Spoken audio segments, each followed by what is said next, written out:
Europe में 17वीं शताब्दी का आर्थिक संकट केवल मौद्रिक कारकों का परिणाम नहीं था, बल्कि यह एक जटिल सामाजिक आर्थिक परिदृश्य का हिस्सा था। इस समय के दौरान सामूहिक भूमि प्रथाओं का त्याग शुरू हुआ, जो भूमि के स्वामित्व और उपयोग के तरीके में महत्वपूर्ण परिवर्तन हो रहे थे। ये परिवर्तन केवल आर्थिक कारणों से प्रभावित नहीं थे, बल्कि सामाजिक संरक्षकता और वर्ग संघर्ष भी इसमें शामिल थे। इस आर्थिक संकट की जड़ें यूरोपीय देशों के साथ साथ अटलांटिक व्यापार के विकास में गहरी थीं।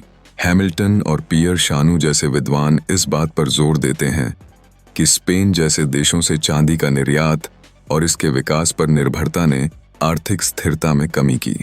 इस समय चांदी के आयात में कमी आने से मुद्रा की आपूर्ति में असमानता बनी, जिससे बाजार में मूल्य की गिरावट और व्यापारी गतिविधियों में कमी आई। अर्थशास्त्रियों का मानना है कि हालांकि चांदी का आयात प्रारंभ में एक समाधान था, लेकिन 1620 के बाद इसका अचानक गिरना संबंधित संकट को बढ़ाने का मुख्य कारण बना। मौद्रिक आपूर्ति में कमी और मूल्य स्थिरता में असामान्य परिवर्तन से व्यवसाय और विनिर्माण क्षेत्रों में निरंतर अनिश्चितता पैदा हुई।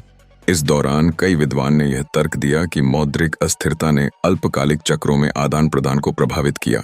यदि हम जान दे व्री की दृष्टि को मानते हैं, तो यह स्पष्ट होता है कि मौद्रिक अस्थिरता केवल अल्पकालिक संकटों का संकेत थी।